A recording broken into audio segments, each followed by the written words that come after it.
Surskio, jūs girdėjot paskutinę politinę naujieną, kad susėdo prie stalo gerbiamas premjeras Butkevičius ir gerbiamas Paksas? Prezidentas Paksas, jūsų žiniai. Kaip jūs galite sakyti Paksas be prezidento Paksas? Prezidentas Paksas. Žodžiu, šie du paminėti mano asmenai susėdo ir sutarė, kad vidaus reikalų ministerijai vadovaus ta pati ministro iškamša. O tas ministras paėmė pist ir atsistatydino. Gaila, būtų labai patogu. Jūs palyginkit, pavyzdžiui, Kauno zoologijos sodą su, sakykim, Tado Ivanausko zoologijos muziejumi.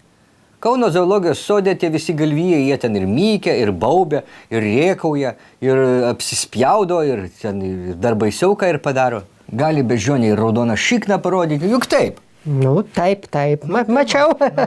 O vat jau zoologijos muziejui Tado Ivanausko viskas kitaip. Ten yra tų galvijų iškamšos. Jos nedaro jokių neplanuotų demaršų. Jos nei smirda, jos nei riaumoja, nei ten nevalinga erekcija nelaikus atsitinka prie vaikų ar prie jaunos panelės, kurie atsivedi parodyti asiliuko lolo, kuriam ištisai tas nutinka jūsų žiniai. Tai vat ir su ministru yra tas pats. Stovi ministro iškamša, visiems patinka, gražu, nei riaumoja, nei smirda, nei ten jokių ekscesų iš tos iškamšos nenutinka. O kaip valstybės įvaizdis, korupcijos šleifas?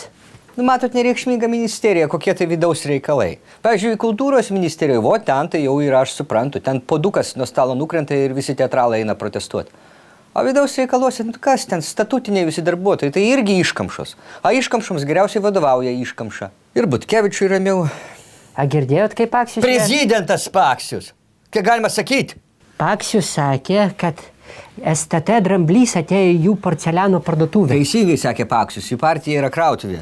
Prekyba poveikiu, postais, pilietybėm. A kas yra geriausias pardavėjas porceliano krautuviai? Iškamša. Vo. Buvai nieko nesidaužys. Paksius nekaltas. Iškamša nekalta.